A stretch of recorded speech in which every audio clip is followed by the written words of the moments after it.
Yeah, a piece of somebody's shed blew through the air. That's why you have to stay in here. Dewey's not too sure what it is.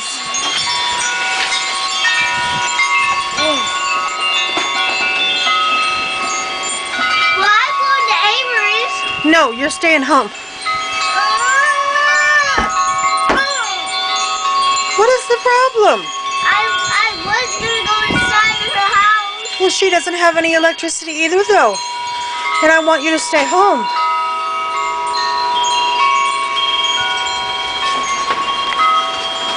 I'll get a coat.